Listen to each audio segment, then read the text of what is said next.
En ce dimanche de chassé-croisé des vacances, il y avait du monde aujourd'hui sur les pistes de ski, des stations qui attendent avec impatience les prochaines chutes de neige. Elles sont annoncées dans quelques jours et certaines ne se font guère d'illusions. Avec le réchauffement climatique, elles risquent d'en manquer cruellement à l'avenir. Elles ont donc, vous allez le voir, investi dans des usines à neige. Est-ce que c'est une fausse bonne idée? Regardez cette enquête signée Marine Brossard et Alix Ponsard. Quelques jours avant notre tournage, la neige est enfin arrivée. Le directeur de la station retrouve le sourire. Des beaux blancs comme ça, avec les arbres bien chargés, je ne les ai pas vus tous les ans. Et c'est vrai que ça nous réconforte dans nos choix et puis de notre envie de faire vivre cette station de Superbès, oui. Quelques jours auparavant, voilà à quoi ressemblait Superbès. Loin de la carte postale hivernale, des montagnes vertes. Et pourtant, elle est la seule station du Massif central à avoir pu ouvrir pendant les vacances de Noël, grâce à ces fines bandes enneigées, produites par ces machines. Ce ne sont pas des canons à neige. Contrairement à eux, elles n'ont pas besoin de température négative pour fabriquer de la neige. Donc la machine produit des paillettes de glace. Une fois que c'est damé, ça a la même texture que la neige naturelle. Dans ce cube, un gaz à moins 26 degrés transforme l'eau tournant dans un gros cylindre en glace. Elle est ensuite cassée par une lame pour en faire des petits morceaux. Et cela fonctionne quelles que soient les températures.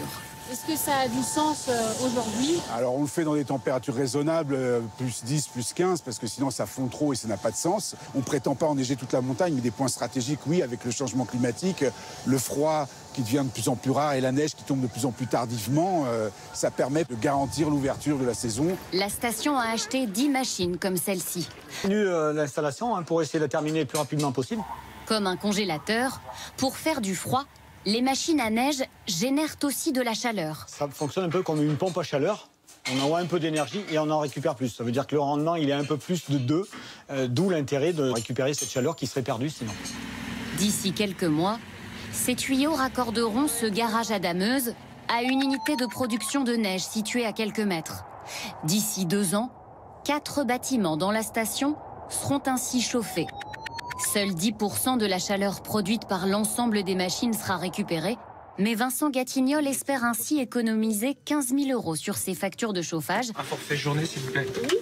Surtout, il a désormais l'assurance de pouvoir ouvrir au moins 5 pistes, même sans aucune neige naturelle, comme c'était le cas à Noël par exemple. Quand les gens ils investissent au mois de novembre, début décembre, ils investissent des sommes très importantes pour venir en station de ski, le kilomètre, les hébergements, les locations de ski, les forfaits.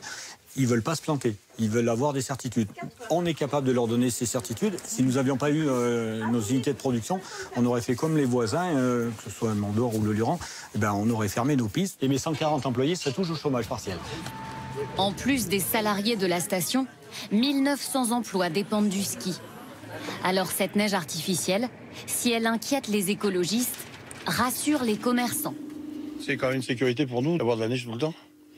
Au moins comme ça on a toujours un peu de monde. À long terme, si on n'a plus de neige dans la station, les touristes vont de moins en moins venir. Et voilà, moi mon commerce, je travaille énormément avec les touristes.